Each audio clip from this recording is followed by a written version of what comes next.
Allah SWT berfirman, katakanlah kepada orang-orang mukmin lelaki supaya mereka merendahkan pandangannya melihat yang terlarang dan menjaga kehormatannya, yakni jangan berzina, itu lebih suci bagi mereka. Surah An-Nur ayat ke-30. Hari ni ancaman zina ni dia tak macam dulu, ya, tak macam dulu. Ancaman zina dulu kalau kita tengok drama-drama dulu, filem-filem dulu, ingat tak macam kita tengok Sumpah Semerah Padi, macam tu kan. Dulu zaman dulu-dulu kan. Lepas tu kita tengok cerita apa, Rompin Senayan Sri Mersing.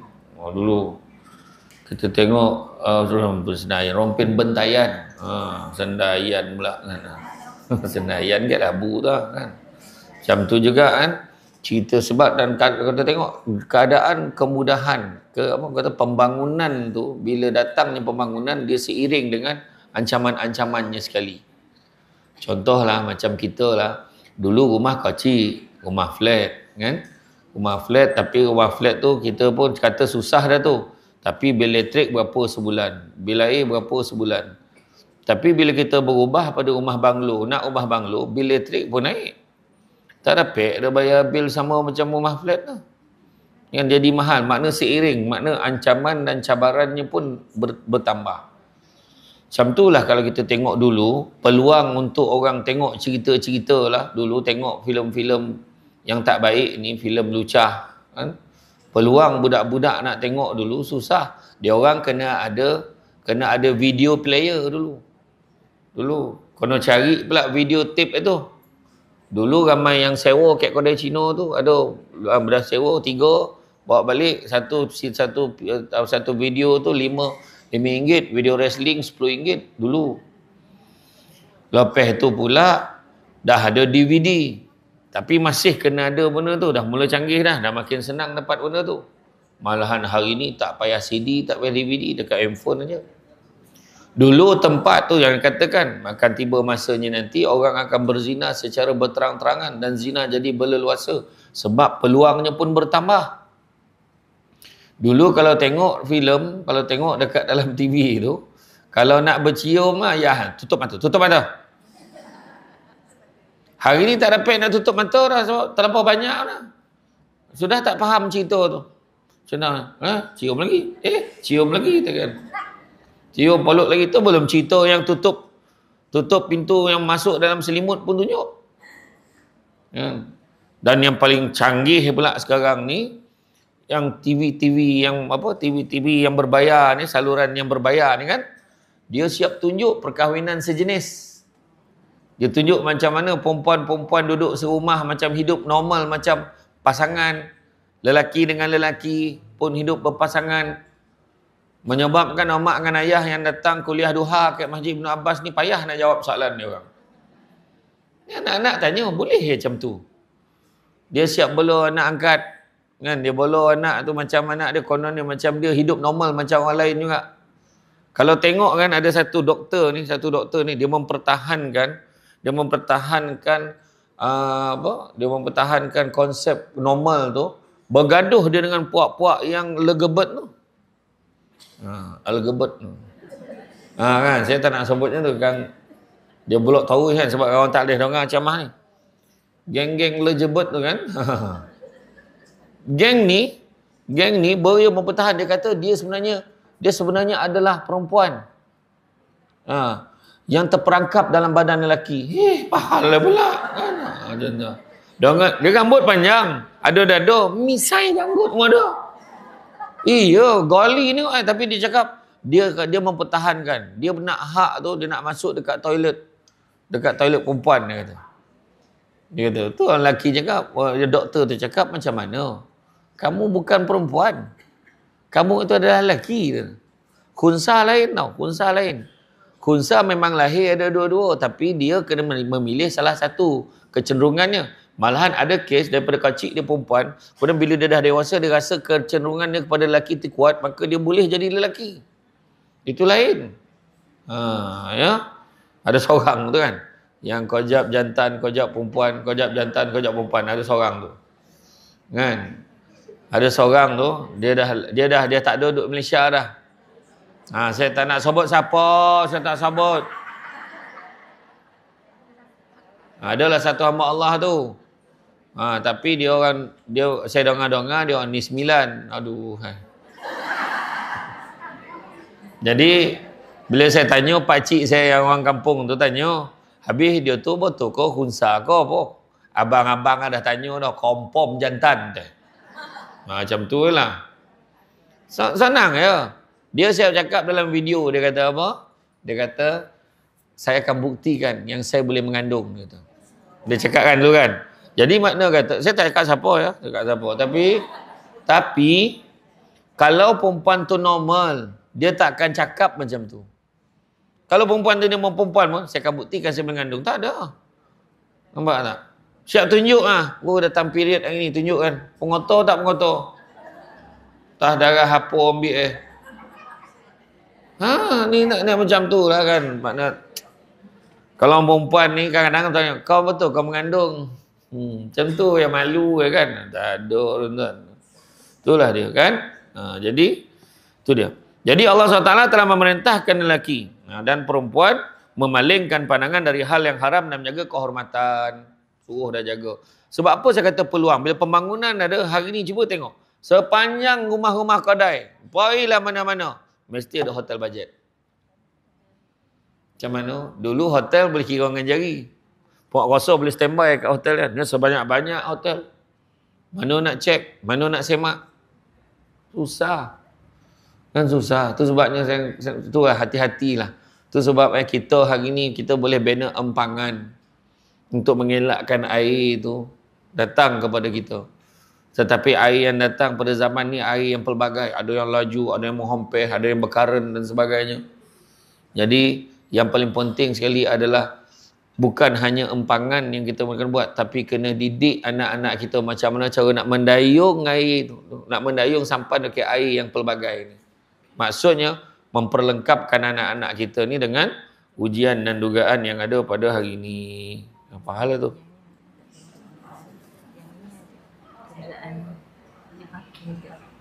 Okey. Minta alihkan ya, ni makluman ya, makluman. Minta alihkan suami. Bukan. Alihkan Myvi. Myvi berwarna hitam, WRW 3414, kek topi rumah orang. Ya. WRW 3414. Minta tolong alihkan ya, Myvi warna hitam. Tu dia. Jadi memalingkan. Kadang bila nampak tu dia jadi terfikir. Setan nak bisik, kau ada peluang ni. Macam tu kan. Hari ni biasa. Saya kalau beberapa kali saya pergi ceramah, saya menginap dekat hotel kan. Menginap kat hotel kadang pagi-pagi saya keluar. Kan, pagi-pagi saya keluar tu, tengok ada satu pasangan. Muda nah. Muda lelok. Keluar dia macam tu. Elok lah tahu Ustaz. Tu saya cakap kan. Apa buat budak ni dekat hotel ni? Berdua bawa helmet ni motor dia orang. Tu sebab hati-hati jaga, ambil tahu anak-anak kita buat apa, ambil tahu.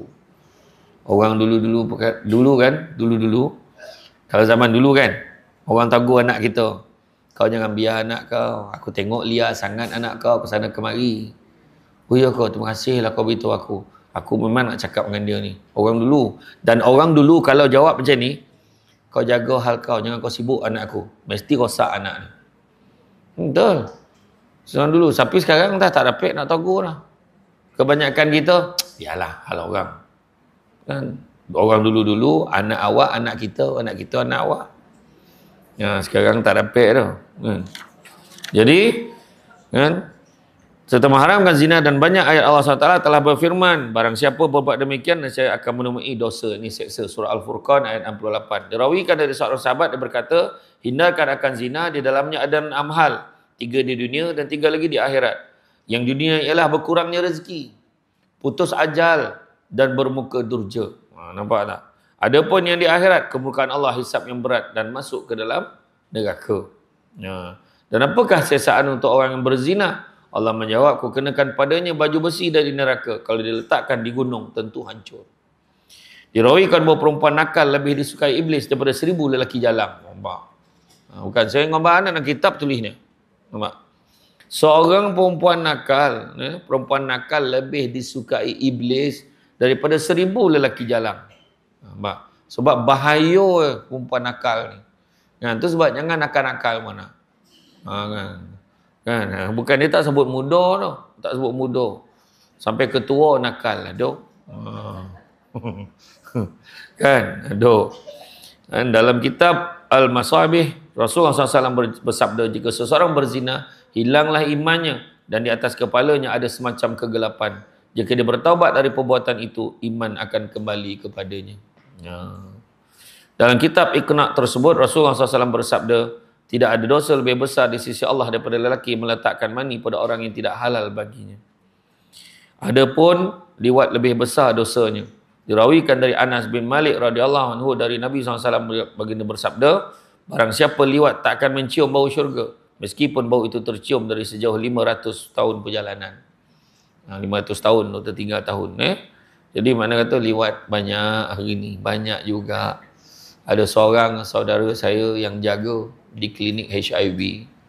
Dia jaga klinik HIV kan. Jadi berbeza daripada dulu. Dulu HIV banyak berpunca daripada berkongsi jarum. Berkongsi jarum sebab dadah lah. Tapi hari ni kebanyakannya berpunca daripada seks sejenis. Malahan mereka tak segan-segan tu. Dia tanya dengan pegawai jururawat yang jaga kat klinik HIV ni. Dia tanya, awak tak ada kakak ke, tak ada adik ke? Saya ingat saya nak kahwin lah. Dia nak kahwin ni sebab nak cover. Ramai. Ada seorang sahabat saya, sama sekolah dengan saya dulu. Dia bercerai dengan bekas suami dia dulu tu. Puncanya, padahal dah ada anak 4 orang. Rupanya dapat tahu, tengok dalam handphone ni gambar lelaki. Handphone lelaki tu, gambar lelaki. Badan sado, sukan, sportman. Rupanya gambar kat lelaki. Borok pun tahu jantan betina kan. Macam tu ke tuan-tuan. Senang kan perempuan kan, saya macam tu saya cakap dengan orang. Borok pun tahu jantan betina. Kambing pun tak nak ada sama dia. Maknanya kalau kita macam tu, lagi teruk lah daripada kambing dengan borok tu tadi. Saya cakap macam tu, tak payah nak argue banyak mana. Malu lah sikit dengan kambing. Kambing tu kalau tepi dalam kandang tu, tak lalu dia makan. Kalau dia tengok laki dengan laki pegang tangan, kambing tak lalu makan, pokoknya dia macam tu. Dah berubah ke dunia ni. Betul lah. Tapi kalau kita tengok kawan-kawan kita yang Bangladesh tu, dia dah biasa. Memang jantan-jantan pegang tangan minta jalan, baju biru seluar kuning, kasut hijau tu dah biasa. Itu memang budaya dia, jangan ditanya. Dia memang orang kata apa tu, kan bersahabat. Macam tu, dia macam tu, cara dia bersahabat, dia lelaki dengan lelaki pegang tangan, dia dah biasa. Kat Malaysia jangan buat. Kan? Macam kita tengok cerita apa tu, alah yang adik-beradik terpisah tu kan, dia menyanyi pegang-pegang tangan sama-sama lelaki tu. Alah cerita apa tu? Alah yang lagu tera mujse pehle kanata koi. Yuhi nahi dil pata koi. Kan pegang tangan tu. Apa cerita tu? Lupa dah tajuk apa. Bukan Bobby tu. Bobby lain. Alah yang dah bosan dah Mendra. Lepas tu VJ Aurora. Satu siapa ke dia punya adik-beradik tu. Saya tengok cerita lama. Allah. Yadun Kibarat. Ya, betul. Terima kasih. Dah. Sambung. Kemudian Qadli Imam radhiyallahu anhu berkata, ku dengar seorang guru berkata, setiap wanita disertai 1 syaitan, setiap lelaki disertai 18 syaitan. Nampak? Dirawikan, siapa mencium lelaki dengan syahwat, Allah menyiksanya di neraka 500 tahun. Jika mencium dengan syahwat, bagai zina dengan 70 gadis. Siapa berzina dengan gadis, seolah-olah berzina dengan 70 janda. Allahu Akbar. Dalam kitab Ranaqut Tafasir Al-Kalbi berkata, orang pertama yang berbuat seperti perbuatan kaum Lut adalah iblis. Ia menjelma sebagai pondan cantik, merayu mereka hingga mereka menikahinya. Kemudian hal itu jadi kebiasaan mereka sampai Lut diutus melarang kebiasaan itu dan mengajak mereka menyembah kepada Allah, sekaligus mengancam mereka yang membiasakan membuat maksiat kepada Allah SWT. Mereka menentangnya dengan berkata, datangkan seksa itu jika kamu benar. Kemudian Lut memohon kepada Tuhan agar menolongnya menghadapi mereka. Segera saja Allah SWT menghujani mereka dengan batu yang masing-masing tertulis nama orang yang menjadi sasarannya. Itulah makna firman Allah SWT, lagi diberi tanda di sisi Tuhanmu. Surah Hud ayat 82. Inilah bezanya untuk perempuan semua. Kalau tengok, bila datangkan seksa kalau kamu benar, dia katakan. Itulah bezanya Nabi-Nabi lain ni. Memang kalau minta tu dapat. Macam Nabi Musa, ya Allah, kau berikanlah seksa, kau berikanlah, memang dapat. Tapi Nabi kita satu-satunya Nabi yang tahan, dia tak nak bagi doa bala dekat umat dia. Dia tahan, dan benda tu lah baru dia convert, bawa pada akhirat besok jadi syafaat. Tak? Itu sebab Nabi kita ni, dia cuba lagi. Dia cuba tu. Tu sebab dia tak pernah nak bagi seksaan dekat umat dia. Sampaikan kena baling batu ke Taif tu. Macam tu lah sayang kat kita. Sayang kat kita kan. Kalau baling batu lah. Nama malaikat pun cakap, kau nak aku timpuk, kau himpuk kan. Himpuk ni 9 cakap. Nak aku timpulkan masyarakat Taif dengan gunung ganang biar dia mati. Nabi kata jangan. Nabi kata, barangkali mereka tidak beriman pada Allah dan kepada aku. Tapi mungkin anak cucu keturunan mereka akan beriman pada Allah dan kepada aku. Rupanya waktu hari ni 100% penduduk Taif Islam. Kalaulah Nabi bersetuju dengan proposal malaikat masa tu, Taif pun dah tak ada hari ni. Habis lonyap, licin juga macam tu. Tapi Nabi tak. Nabi simpan sebab Nabi tak nak. Nabi tak putus asa. Nabi nak juga sebarkan dakwahan. Kan? Diceritakan seorang saudara kaum Lut sedang berada di Makkah lalu meluncur batu nak mengenainya di tanah haram. Malaikat berkata kepada batu itu, kembalilah. Lelaki itu sedang berada di tanah haram. Lalu batu itu kembali dan berhenti di luar tanah haram antara langit dan bumi selama 40 hari. Ketika saudara itu keluar dari tanah haram, segera batu merejamnya hingga mati. Demikian pula isteri Lut ketika mendengar huru-hara itu, ia berkata, bala mengena kaumku. Lalu batu itu menjunam ke arahnya hingga mati. Jadi kalau kita tengok bab ni, dalam firman Allah SWT ni sebut apa? Wala taqrabuz zina. Katakan, jangan kamu mendekati zina. Sungguhnya zina itu adalah satu perbuatan yang keji dan satu jalan yang jahat yang membawa pada kerosakan. Jangan risau. Ini poin tak ada dalam buku. Saya tambah lagi. Ya. Berkata Ibn Katsir dan tafsir bahawa Allah melarang para hambanya lakukan zina juga perkara membawa dekat dengan zina, sebab-sebab dan seruan-seruannya. Dari Abu Hurairah radhiyallahu anhu, sabda Rasulullah SAW. Apa Nabi beritahu? Sesungguhnya Allah menetapkan bahagian zina untuk setiap anak Adam. Dia akan mendapatkannya dan tidak boleh dihindari. Maka zina mata dengan melihat. Nampak? Zina mata dengan melihat. Zina lidah dengan ucapan. Zina lidah dengan ucapan. Contohnya cakap benda-benda lucah. Oh, I suka betul lah dengan you. I tengok badan you, I geram. Dia kata. Benda tu berlaku sekarang dekat dalam pejabat-pejabat. Banyak sangat kat luar. Mencuba-cuba. Masalah yang dicuba tu isteri orang. Dan isteri orang ni pula melayan pula. You ni. Bukan main lagi. Macam lah awak tu ni sangat dekat tu. Macam berani dekat macam tu. Berlawan-lawan sedangkan masing-masing dah ada pasangan. Kan? Zina ucapan. Tulis. Ada seorang tu dia kata. Dia hantarnya gambar.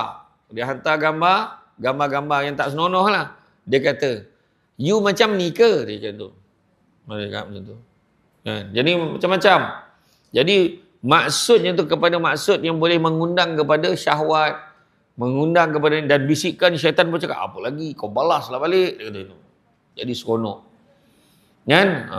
Jadi kemudian begitu juga. Zina hati dengan membayangkan dan merasakan syahwat. Dia membayangkan diri dia sehingga datang ni syahwat.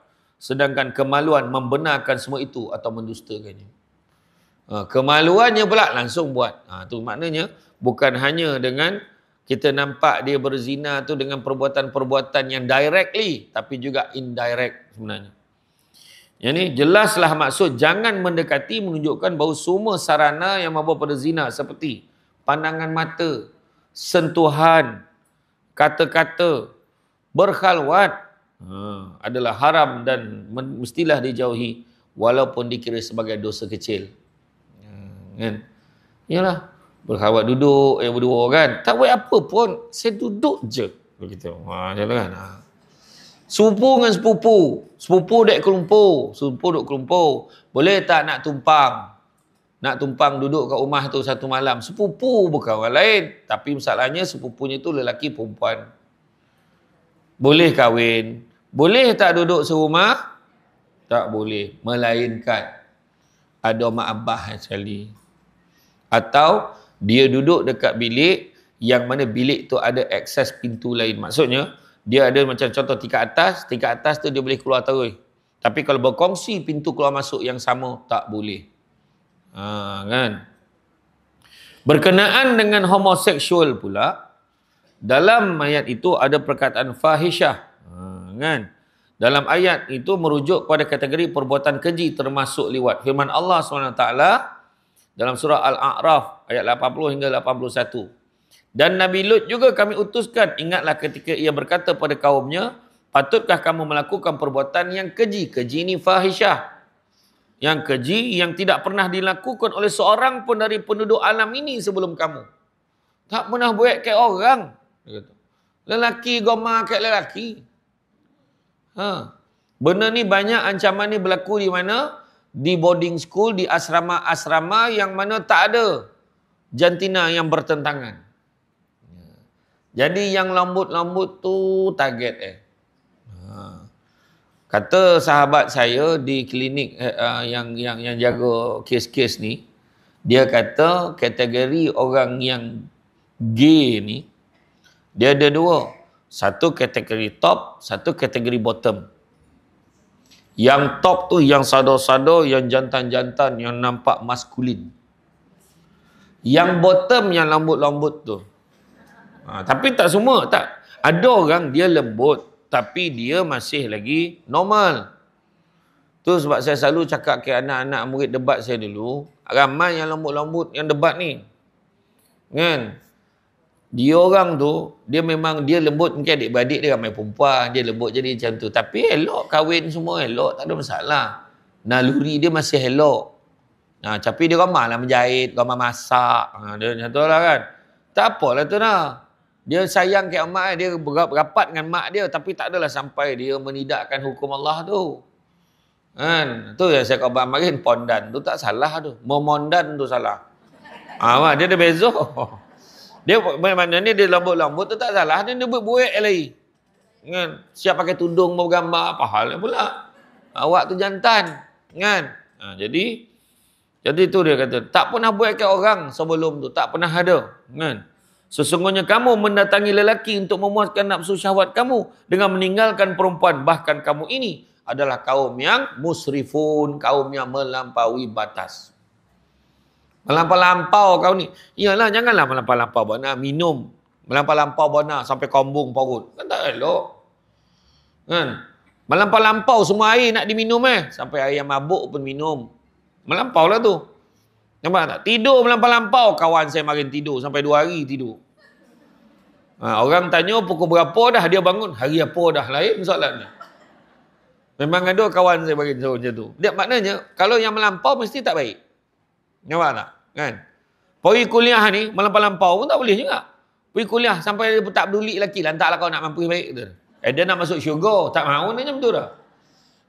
Kan ada dulu sahabat yang sebut, aku ingat aku nak beribadah, aku tak nak kahwin-kahwin, dia kata. Yang seorang lah, aku nak semayang, tak nak tidur-tidur, dia kata. Yang dia kata, aku nak puasa, tak nak buka-buka, dia kata. Dia kata macam tu.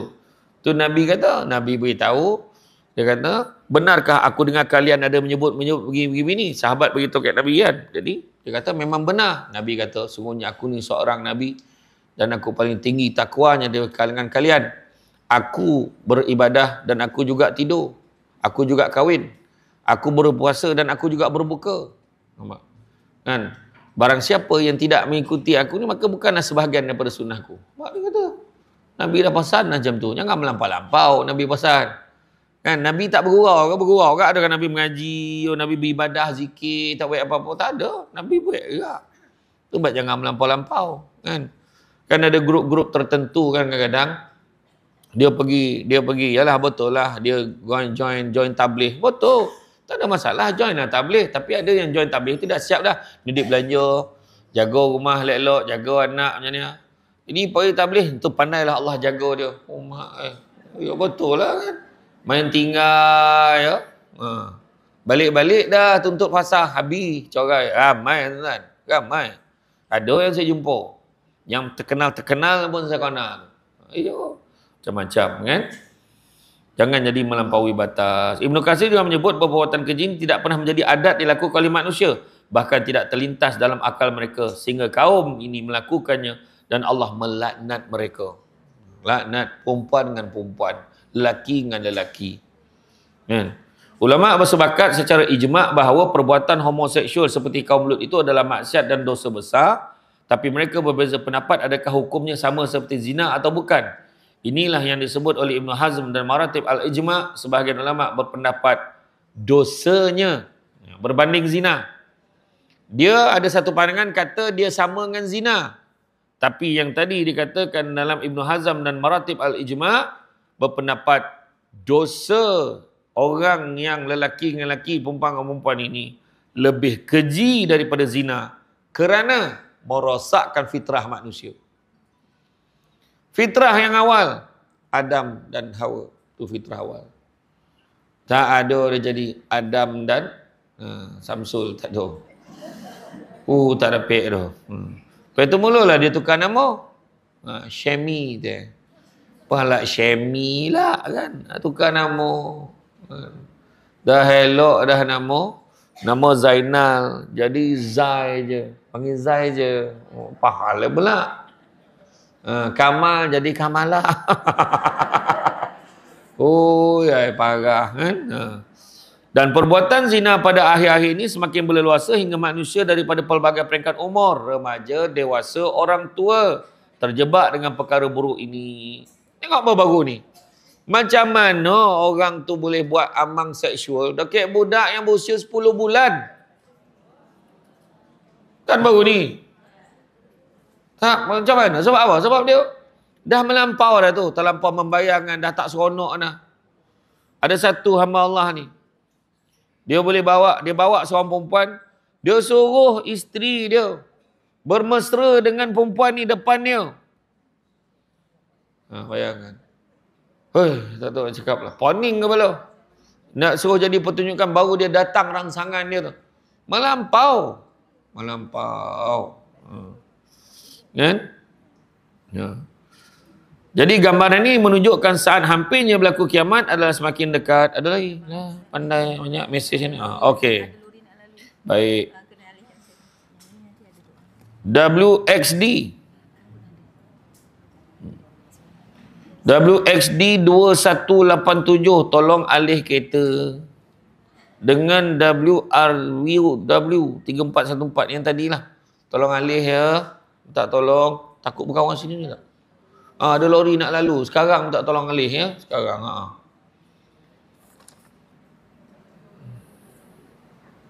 Okey.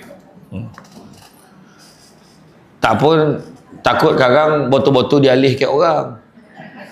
Tengok-tengok kereta dah tak ada, tinggal steering ni. Ya.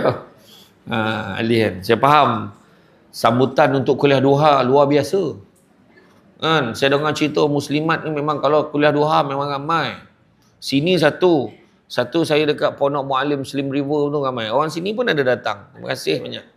Pondok Muallim Slim River, dia saya ingat 500 ke 700 orang tak lagi. Ramai. Macam ni lah padatnya. Sebab dia orang memang Pondok Muallim tu dia siap dengan kursi meja lah macam ni nota. Orang lama. Kalau cuti sekolah tak ramai. Buat cucu-cucu balik. Sama lah dengan sini kalau cuti sekolah. Kan? Satu lagi yang ramai kuliah duha saya ni Masjid Batu Gajah, Masjid Tuhpon Besar Tijah Batu Gajah, Perak. Itu jauh nak. Itu masjid dia siap lift dengan eskalator. Tingkat atas dunia kuliah. Sini boleh buat lift tapi kuliah kat bawah tak payahlah. Slim River kalau sini saya ingat dalam sejam. Dekat dia masuk je dekat ni susu masuk dekat Slim River lah kan. Nanti kita forward kan. Boleh datang. Tak, pondok dia Pondok Muallim. Okey. Jadi kemudian semakin dekat. Tanda-tanda menunjuk saat hampir berlakunya kiamat adalah semakin dekat dan kedudukan manusia semakin lalai daripada mengikuti Allah. Sampai lagi. Ini lagi lawan nombor WBF 777 pun sama. Tolong ya. WBF 777. Kau sekejap lagi mau nombor saya pula keluar ni. Jadi semakin dekat kedudukan manusia yang mana semakin lalai daripada mengingati Allah, perbuatan zina pada hari ini sudah dianggap perkara biasa dan sifat malu untuk menghindarinya adalah terlalu nipis. Nampak? Itu sebabnya saya baru-baru ni saya kuliah tentang malu. Malu, pentingnya Nabi sebut tentang malu, dan malu itu merupakan sebahagian daripada iman. Jadi malu pun dah tak ada. Tengoklah dekat dalam media sosial, tengok dalam TikTok. Pakai baju kotak-kotak buat live macam ni. Yang orang tua tu tengok tak berkolip. Goram tengok Pandang bini tak ada lah macam tu. Pandang balik dalam skrin. Iya. Tak ada malu dah. Habis tunjuk ke orang. Orang dulu-dulu yang mahal tu semua suruh. Lepas tu boleh datang, macam ni ada orang ambil kain batik tu. Ya bang, abang Haji. Macam ni mak ada. Sekejap saya panggil mak saya. Macam tu lah. Ni dia sama. Masuk lah. Apa hal lah. Itulah kan. Jadi Allah SWT berfirman maksudnya, dan janganlah kamu menghampiri zina. Sungguh zina itu adalah perbuatan yang keji dan satu jalan yang jahat yang membawa kerosakan. Ibnu Katsir dalam tafsir menjelaskan melarang hambanya melakukan zina, melakukan perkara yang dekat kepadanya. Dalam huraiannya, sesungguhnya Allah menetapkan bagian zina untuk setiap anak Adam. Dia akan mendapatkannya dan tidak boleh dihindari. Maka zina mata dengan melihat, zina lidah ucapan yang tadi saya kata tadilah. Kan? Perbuatan zina yang berlaku pada hari ini dalam keadaan terang-terangan hingga manusia lain dapat melihat perbuatan tersebut. Torang-torang, tak ada cover-cover dah. Tu yang itu kita tengok kan dekat, walaupun bukan di Malaysia tapi di negara jiran kita. Kan, tengah berjoget-joget tengok konsert tu, zap, dia kata, propose. Will you marry me? Dia kata. Tunjuk. Depan semua orang tunjuk. Lepas tu berpolok-polok. Yes, berpolok-polok. Bertudung tu. Budaya apa yang ajar tu will you marry me tu? Cakap. Bukan budaya kita. Budaya kita yang bawa tu will you marry my son. Macam tu. Dia bawa cincin. Bawa berapa cincin? Bawa 3 cincin. Kan? 1 cincin tanya. Risik. Tanya dah ada belum? Kalau dah ada, simpan lagi 2 cincin tu, tak jadi pergi dah. Kalau cincin pertama tanya belum ada apa-apa lagi. Boleh tak? Kalau boleh, nak saya berkonan benar. Cincin tanda, tunang. Lepas tu nikah, 1 lagi cincin. Kadang nikah tak nak lah cincin, nak golam, nak subang gelinya teh. Gelinya teh. Dah tak ada orang sebut gelinya dah sekarang ni. Kan? Iya. Usahlah tua kampung motor Samsul Debat ni. Gelinya sebut kan. Iyalah. Orang dulu macam tu. Lepas tu dah bertunang pun tak dapat jumpa dah. Daripada jauh tunjuk tak, kau nampak tak yang bumbung merah tu. Itulah rumah tunang kau. Ya kau. Lepas tu nampak. Tu siapa tu? Wah, yang sidai kain. Rasa tu lah tunang kau. Ya Allah. Tu yang kau marin. Tak dapat tengok orang, dapat tengok bumbung rumah pun jadilah dulu. Itu yang baru malam pertama boleh bersanding pula. Dulu ada bersanding. Tak salah ada bersanding. Yang salah tu kalau kau berkeliling api tu. Kan baling-baling daun tu, baling bunga tu tak boleh. Kan duk sanding macam tu. Bersanding pula orang dulu ada tirai muka bertutup muka. Berjurai tu Yang lelaki lah duduk sebelah ngintai-ngintai tak nampak. Tapi nampak sikit kat tongkok tu. Dotik lalat. Goram dia. Faham tak? Habis kenduri tak tahu pergi mana. Mana dah marin macam budak sekarang. Outdoor teh. Marin tunggu. Dah habis buka baju pengantin. Sontal piuk, sontal kuali pengantin. Nah, ambil kau kuali. Saya mengasuh tu. Ambil kuali. Apa? Ingat boleh relax kau? Gap. Janganlah marin. Macam tu dah sudah ponik, barulah botol malam pertama. Iya. Pada malam pertama, dia ajar pula. Salam. Nak beritahu. abang ini hanyalah anak manusia biasa, bukan anak malaikat. Semua. Tentu abang banyak salah, banyak dosa. Tolong jaga abang ya. Macam tu. Barulah perempuan yang dekat sudut katil tu. Abang, saya pun anak manusia. Tak lari pada salah dan silap. Semua nak kena ajar. Barulah betul. Pergi ambil wuduk. Nak pula? Kita solat dulu 2 rakaat. Nuah. Ini hokap tu tak hokap? Hokap ni tamak, gelojoh. Masuk pintu dulu, tutup tu gang. Keletap engsel makin. Makin mana ada tombol pump tekan? Tak ada. Engsel atas zam bawah, lepas tu letak lah palang salah.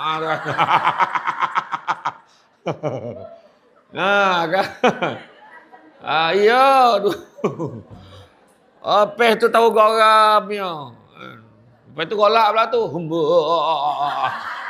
Yang perempuan tu mampu lah Dan. Macam mana? Tertib orang dulu. Macam mana? Barulah betul. Adalah. Susah nak. Jadi, secara terang-terangan kan. Jadi Anas bin Malik dia berkata, sungguh aku akan mengkhabarkan kepada kamu. Nabi beritahu pada Anas bin Malik, sungguh aku akan mengkhabarkan kepada kamu di mana kamu tidak akan mendengar daripada seorang pun sesudahku nanti. Ketahuilah aku mendengar Rasulullah SAW bersabda, di antara tanda-tanda hari kiamat, dia kata, adalah berkurangnya ilmu, merebaknya kejahilan, zina dilakukan terang-terangan. Saya ulang balik. Di antara tanda-tanda hari kiamat, Nabi beritahu pada Anas bin Malik, ya, adalah berkurangnya ilmu, merebaknya kejahilan, zina dilakukan secara terang-terangan, dan jumlah wanita yang semakin banyak sedangkan jumlah lelaki semakin sedikit, sehingga 50 orang wanita, seorang lelaki. Sekarang dah ramai tapi belum sampai 50 lagi. Kan? Tapi satu dunia rasa ramai dah. Dah lah lelaki tu tak ramai. Yang tak ramai tu sibuk pula nak jadi perempuan. Paning kepala. Aduh, dia nak mencopek kan jumlah tu. Itu masalah. Dalam riwayat yang lain, baginda Nabi SAW bersabda, maksudnya tersebarnya zina. Hadis riwayat At-Tirmizi. Syekh Al-Maraghi berkata, sesungguhnya zina itu nyata keburukannya. Bahkan mengandungi pelbagai kerosakan. Apa kerosakannya? Pertama, perbuatan zina menyebabkan keturunan jadi porak-poranda. Saya pernah cerita tu, pegawai akhlak di hospital. Ustazah Azlina, sahabat saya, dia beritahu ada satu orang tu, dia melahirkan anak luar nikah yang ke-7 dalam rumah. Dan anak tu adalah hasil daripada bukan lelaki yang sama. Ustazah ni tegur dia lah, tak sorry lagi, kena buat. Yang ni dia dah janji dah, dia nak tanggungjawab, dia kata. Budak kat rumah tu sampai sekarang tak tahu keadaan dengan tak sah tarafnya. Macam mana cara dia sekolah, macam mana dekat sekolah orang pandang dia. Cuba fikir. Ya. Cuba tengok ada seorang yang pelakon stunt tu. Pelakon stunt yang kelakar yang Cina tu, pelakon Hong Kong. Saya tak nak sebut nama dia. Ya, betul tu. Betul tapi saya tak sebut nama ya. Macam tu. WRW 3414 My V hitam. Parking dekat tepi ni belakangnya. Tolong alihkan. Saya rasa mungkin dia lupa nombor plate tu lah. Dia bawa kereta anak dia lah. Cuba cari ya. Takut kereta orang lain, bukan jemaah sini. Takut tu ya. Dia tumpang sekali parking kan. Jadi ada dia yang pelakon stunt saya kata di Hong Kong tu, dia ada seorang anak luar nikah sebenarnya. Dia tak pernah, yang bagus pelakon ni, dia tak pernah dedahkan muka isteri dengan anak dia. Tapi bila dia umum dia kahwin, dia pun dah ramai orang bunuh diri. Dia punya orang minat kat dia. Rupanya dia ada satu anak luar nikah dengan perempuan lain. Yang maknanya tak sangka perempuan tu mengandung, perempuan tu lahirkan anak tu. Dan anak tu hidupnya sekarang ni jadi gelandangan. Anaknya tu minta sedekah sana sini. Tapi percaya cakap saya, seperti mana asalkan tiba masanya nanti di akhirat nanti, anak tu akan menuntut hak dia. Kalau macam tu. Kenapa aku jadi macam ni? Kenapa aku dilahirkan kalau aku jadi macam ni? Dia persoalkanlah. Maka ayahnya tu tak tanggungjawab. Nampak tak? Jadi apabila seorang lelaki, macam mana tak porak-poranda, seorang lelaki merasa ragu-ragu mengenai anak yang dilahirkan, lelaki tersebut tidak mendidiknya, bahkan seterusnya tidak mahu mengurusnya, hal itu akan menyebabkan keturunan manusia menjadi sia-sia dan dunia akan hancur. Itu pertama. Kerosakan kedua, wanita yang sudah terkenal dan masyhur sebagai pelacur atau perempuan yang tidak elok akan dipandang kotor oleh setiap lelaki yang waras hingga tidak akan berlaku kemesraan antara perempuan itu dengan suaminya. Oleh itu, ketenteraman dan keserasian dijadikan Allah sebagai kasih dan sayang, mawadah warahmah itu tadi tidak akan dapat dicapai. Ketiga, tujuan kaum perempuan dicipta bukan sekadar pemuas nafsu syahwat lelaki semata-mata. Bahkan mereka dijadikan sebagai pelengkap pada kaum lelaki dalam mengatur urusan rumah tangga, mempersiapkan tugas di makanan, minuman, pakaian. Kaum perempuan juga menjadi penjaga pengurusan anak sekaligus menjadi pembantu suami. Tugas ini, kerosakannya, tidak akan dilaksanakan dengan sempurna kecuali wanita itu menjadi rakan pasangan yang khusus sebagai seorang lelaki saja, bukan untuk lelaki yang lain.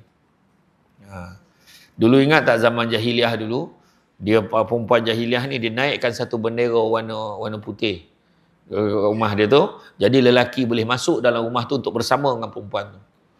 Lelaki pertama, lelaki kedua, lelaki ketiga, sampailah perempuan tu mengandung.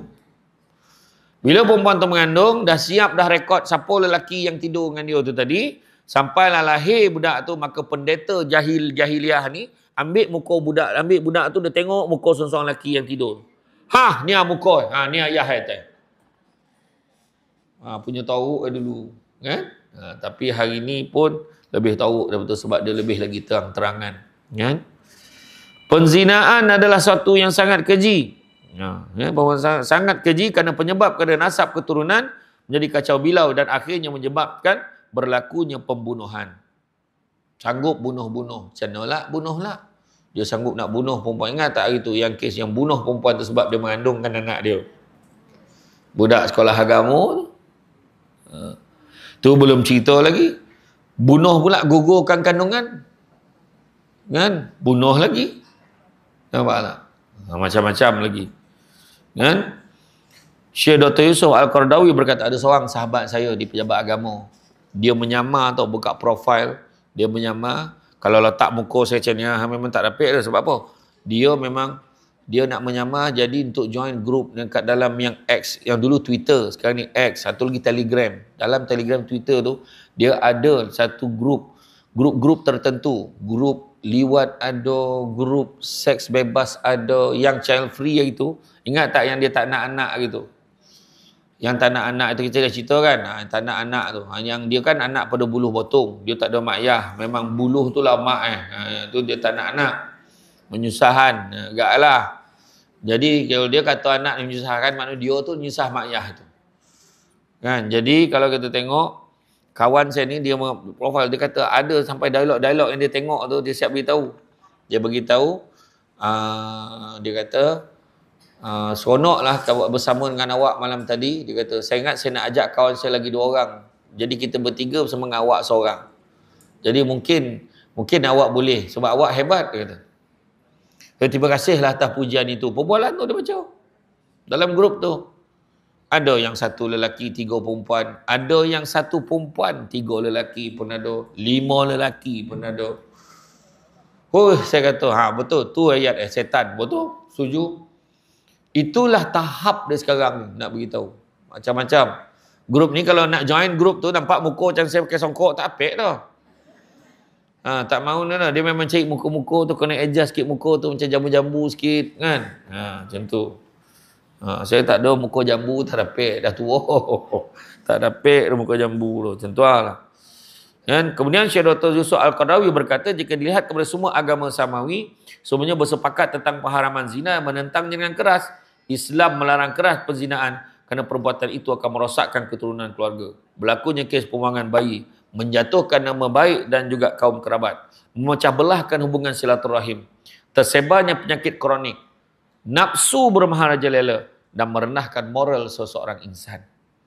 Syed Qutb berkata, perlakuan zina mengandungi aspek pembunuhan dan pelbagai sudut. Zina adalah perbuatan membunuh sejak dari awal lagi kerana zina itu merupakan benih hayat kepada bukan tempat yang sebenar. Bukan daripada tempat yang sebenar, Kemudian diikuti pula dengan keinginan mahu menghindarkan diri dari kesan-kesannya dengan membunuh janin sama ada sebelum atau selepas berupa bentuk atau sama ada sebelum dilahirkan atau selepas dilahirkan. Sekiranya janin itu biarkan hidup sekalipun, kebiasaannya kehidupan bayi itu berada dalam kegelapan atau kehinaan. Kita tengok drama orang dulu kan, tah anak luar nikah mana kau kutip ni, aku tak nak. Kan nama dulu kan jahat, dulu orang kurang datang kuliah duha. Tu dia marah budak macam tu. Kan lain macam sekarang. Kan? Lagi keburukan berpunca daripada zina seperti dinyatakan dalam kitab Al-Kabair oleh Az-Zahabi. Okey. Ni ada banyak tau. Kalau nak ambil, ambil. Mengikut hukum Islam, penzina yang belum pernah berkahwin disebat 100 kali sebatan, sedangkan bagi yang sudah berkahwin direjam sehingga mati. Nampak? Ya. Kemudian, bagi mereka yang terlepas daripada hukuman dunia dan tidak bertaubat, para penzina digantung dengan kemaluan mereka di dalam neraka sambil dipukul kemaluan mereka dengan cemeti daripada besi sambil dicemuh oleh malaikat Zabaniyah. Kemudian dicabut iman daripada dalam hatinya ketika berzina seperti pakaian yang dicabut daripada tubuh. Kemudian Allah Ta'ala tidak akan berkata-kata dengan orang tua yang berzina di hari kiamat, tidak mahu melihatnya, yakni membiarkannya dan tidak menyucikannya daripada dosa-dosa dan baginya azab yang pedih. Kemudian dianggap sebagai dosa paling besar selepas syirik kepada Allah dan membunuh nyawa tanpa alasan yang hak. Kemudian dijadikan bekas seperti ketuha dalam neraka bagi para penzina yang sempit bahagian atasnya, yang luas bahagian bawahnya. Setiap kali disambar api, mereka akan menjerit-jerit kerana panas yang melampau. Kemaluan mereka akan berbau sangat busuk sehingga menyeksa para penghuni ahli neraka. Bau tu dah nyeksa orang. Iblis berbangga dengan para tenteranya yang berjaya menarik manusia melakukan zina hingga menganurahkan mahkota istimewa kepada mereka. Terdapat 3 keburukan di dunia. Dihilangkan seri wajahnya, dipendekkan umurnya, dan berkekalan dalam kefakiran. Saya ulang balik. Dihilangkan seri wajahnya, dipendekkan umurnya, dan berkekalan dalam kefakiran. Ada satu hamba Allah. Saya heran. Kenapalah adalah satu hamba Allah ni yang saya dapat tahu ceritanya, dia ni terbabit dengan seks sejenis. Lelaki lah. Macam mana duit boleh habis? Dia kata. Adalah seorang abang senior saya ni. Abang senior saya ni saya kenal lah. Dia dulu pernah kojo kelab malam. Dia kojo kelab malam ni, dia kojo bonzer. Tapi dah lama lah dulu kojo bonzer. Bukan kojo apa. Bonzer jadi jaga bodyguard. Saya tanya dia. Bang, dia kata. Orang yang lelaki, goma akad lelaki ni, adakah dia akan tengok dalam talian? Nak cari pasangan, nak cari ni lah, nak melanggan lah. Tak, dia lain, dia kata. Macam mana lah? Dia kenduri macam mana pula? Kata. Sebab ada seorang yang saya kenal ni, duit tak ada, goma minjam ke orang. Kan? Macam mana duit dia boleh banyak habis? Rupa-rupa dia ada beberapa perkara. Grup-grup ni, dia bukannya cari dalam talian cari seorang-seorang, tak. Dia akan buat kenduri. Buat kenduri macam mana? Dia akan sewa satu banglo mewah atau sewa mansion atau ambil satu bilik hotel yang besar. Kemudian dia akan panggil grup-grup ni berkumpul. Baik yang top maupun yang bottom, semua ada. Kemudian di situlah kenduri ni, maksud kenduri ni bukannya kenduri makan nasi lemak celapi tau. Dia talan antaranya syabu. Dan bila dia ambil syabu ni semua, benda tu semua mahal. Kan? Semua mahal. 130 ke 160 tu. Macam tu lah dia punya harga satu pack ber-2 biji, dapat 2 biji ke berapa biji. Dia kalau minum, kalau makan tu, orang orang yang bawa kereta pun boleh tahan 3 hari tak ngantuk. Dia macam ada orang panggil pil kudo lah, apa semua macam-macam, ekstasi, syabu ni semualah. Jadi bila dia dah makan benda ni, masa tu lah dia khayal, masa tu lah berlaku pula kenduri dia sesama dia. Jadi tu yang habis duit tu, pinjam duit sana, pinjam duit sini, 5,000, 3,000 duit pergi mana? Kita pun tak faham. Nak kata dia mengusahakan kebun tak ada dah. Kenduri, macam tu lah kenduri. Dan bila dia dah tak sadar, yang top boleh jadi bottom, bottom boleh jadi top. Faham tak? Tu pandai lah fikir sendiri. Saya tak payah nak urai tu dah. Tak tergamak dah. Itulah antara bahaya dia ya. Tu sebabnya. Kadang-kadang grup ni saya tanya, oh macam tu kau bang, bos saya tahu patutlah duit habis kata. Dia bukan sikit-sikit belanja dia. Nampak ya? Dan orang macam ni kita tak boleh tahu sebab hidupnya nampak normal, ada isteri, ada anak-anak. Itulah dia. Kalau dia datang jumpa Samsul debat, macam ni pegang macam ni. Okey. Pahal pula ni teman kan. Tentulah. Kan? Kemudian memperolehi 3 keburukan di akhirat. Kemurkaan Allah, penghitungan amal yang buruk dan azab neraka.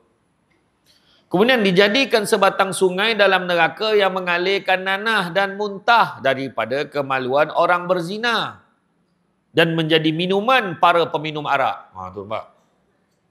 Semua sekarang tahu cerita sungai neraka, nanah pun kita dah terbau makin, sokok-cokacik makin. Ada bau Bayangkan jadi sungai nanah tu. Bercampur dengan muntah daripada kemaluan orang yang berzina. Kemudian itulah jadi minuman pada orang yang minum arak. Allahu Akbar. Dijadikan pula bagi mereka sebuah lembah dalam neraka yang di dalamnya ada ular dan kalajengking sebesar bagal. Bagal ni binatang besar mana? Besar mana bagal? Bagal betul. Dia besar mana? Lambu kan? Kau salah saya sebut ni. Ada orang dulu bagal betul kau ni. Kan? Ada orang sebut kan? Besar mana kan? Macam tu lah kan? Cuba search internet. Bagal. Macam mana rupa besar mana bagal ni? Macam tu lah. Bayangkan kalau jongking, kan, ular besar macam tu memiliki 70 duri yang berbisa. Nampak? Sebuah lembah dalam neraka ada ular, ada kalajengking sebesar bagal memiliki 70 duri yang berbisa yang menyengat para penzina selama 1000 tahun hingga terlerai dagingnya. Macam tu. Macam mana? Apa besar kak? Macam mana kak bagal tu? Kaldai. Bagal ni kaldai. Yalah besar lah. Bayangkan kalau jongking besar kaldai. Besar lah tu. Nampak tak? Kemudian dijadikan azab kubur baginya seperti azab separuh umat. Diharamkan syurga bagi orang yang berzina sedangkan dia tahu perbuatan itu dilarang. Selain pada itu, perbuatan zina juga boleh merosakkan nasab manusia dengan lahirnya anak di luar hubungan perkahwinan, dan semoga Allah mengampuni kita dan menjauhi kita daripada perbuatan-perbuatan yang keji dan mungkar. Oleh itu, menjadi kewajipan kita sebagai manusia, khususnya umat Islam, memahami tentang punca kepada berlakunya zina agar kehidupan kita di akhir zaman ini dapat dihindarkan daripada perbuatan tersebut sehingga mendapat lindungan rahmat Allah. Islam wajibkan kita menjaga kehormatan diri agar tidak terpengaruh dengan segala dorongan jahat. Zina bukan hadir dalam bentuk seksual sahaja, tetapi juga ia punya pelbagai bentuk seperti zina mata, zina telinga, zina mulut, zina kaki dan sebagainya. Apakah yang boleh kita buat adalah kita mengelakkan dia kerana zina itu boleh membawa pada hubungan terlarang dan haram. Kalau sudah terjun ke arah arena zina seksual, ia bermakna semua tubuh badan kita juga terbabit. Zina boleh merosakkan keturunan. Maruah diri tergadai. Zina membawa penyakit dan juga azab. Dan sesaan untuk penzina telah pun saya turaikan tadi. Maka, merungkai pada situasi hari ini, ramai anak-anak muda sudah mula terbabit dalam kancah penzinaan. Awasilah anak-anak. Ingatilah bahawa setiap daripada kita ialah pemimpin, kita akan dipertanggungjawabkan. Bayangkan ibu bapa juga tidak dapat terlepas daripada dipersoalkan tentang anak yang kita didik. Dosa sendiri sedia ada juga sudah banyak, macam mana nak menanggung dosa anak-anak kita.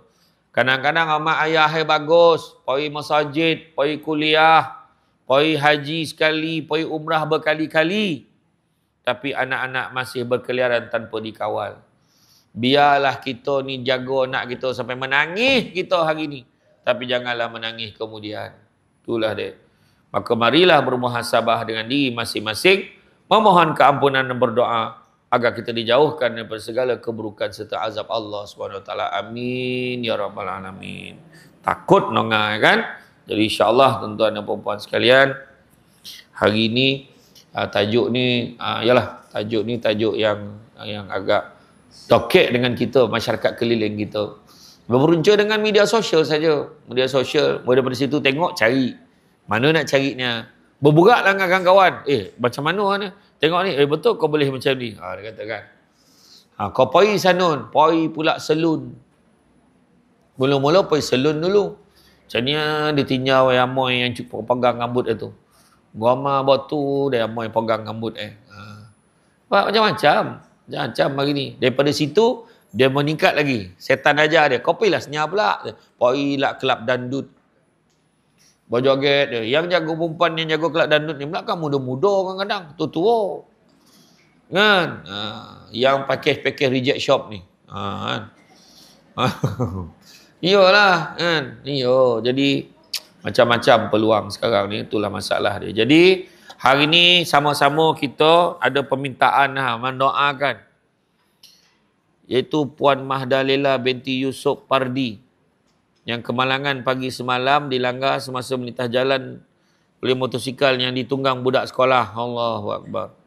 Perlu dibedah untuk mengeluarkan darah beku di perut dan kepala. Kemudian doa untuk jemaah kelas Duha Missing in Action. Bukan, Masjid Ibn Abbas. MIA. Puan Hajah Radiah Jamidin akan menjalani pembedahan di PPUM pada hari ini. Aduh, ini apa? Ini konteks lain ni.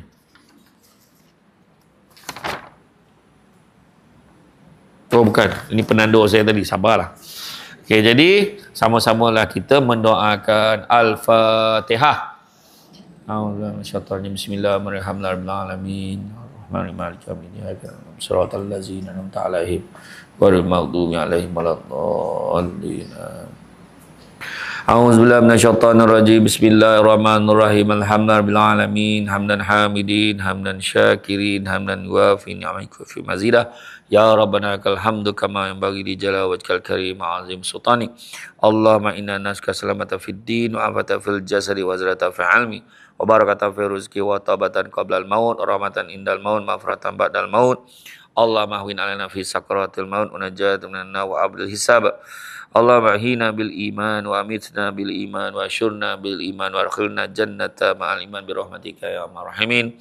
Ya Allah, ya Tuhan kami, Kaulah yang Maha Pengasih, Kaulah yang Maha Pemurah, lagi Maha Penyayang, ya Allah. Kami berhimpun pada hari ini, ya Allah, berdoa memohon rahmat dan hidayah daripada-Mu, ya Allah. Semoga dengan rahmat itu Engkau berikanlah petunjuk kepada kami. Kau perkukuhkanlah kesatuan di antara kami. Kau perbaikilah urusan agama dan dunia kami. Ya Allah, ya Tuhan kami, yang memiliki segala kekuasaan dan kemuliaan, Kau berikanlah taufik, Kau berikanlah hidayah-Mu kepada kami. Restuilah perancangan kami. Restuilah, bimbinglah dan berikanlah petunjuk-Mu kepada kami secara berterusan. Pimpinlah kami semua, ya Allah, ke jalan yang lurus. Jagalah, peliharalah kami dan ahli keluarga kami, ya Allah. Pimpinlah kami ke arah jalan yang benar, yang membawa kepada ketenteraman, kesejahteraan dan keharmonian. Hindarkanlah kami sekalian, ya Allah, dari segala malapetaka dan sifat-sifat yang keji, ya Allah. Ya Allah, ya Tuhan kami, sungguhnya Engkaulah yang Maha Pengasih, Kau Maha Penyayang, Kau Maha memakbulkan doa-doa. Tidak ada yang mustahil bagi-Mu, ya Allah. Sungguhnya Kaulah yang Maha Kuasa, Kaulah yang Maha Besar, ya Allah. Kaulah yang Maha Mendengar, ya Allah. Kau berikanlah kekuatan, Kau berikanlah keselamatan kepada Puan Hajah Radiah Jamidin yang akan menjalani pembedahan di PPUM pada hari ini, ya Allah. Permudahkanlah urusan rawatan dan semoga kembali sihat dan kembali kepada kami, keluarga kami dan juga kepada masyarakat kami, ya Allah. Ya Allah, kami juga memohon agar diberikan kekuatan, diberikan keafiatan, keselamatan kepada Puan Mahdalila binti Yusuf Pardi yang ditimpa kemalangan dan bahkan menjalani pembedahan untuk mengeluarkan darah beku di perut dan di kepalanya, ya Allah. Mudah-mudahan diberikan kesembuhan, diberikan keafiatan, diberikan keceriaan dan kegembiraan kepadanya dan kepada keluarganya, ya Allah, agar sembuh daripada apa yang telah diberikan kepadanya oleh-Mu, ya Allah.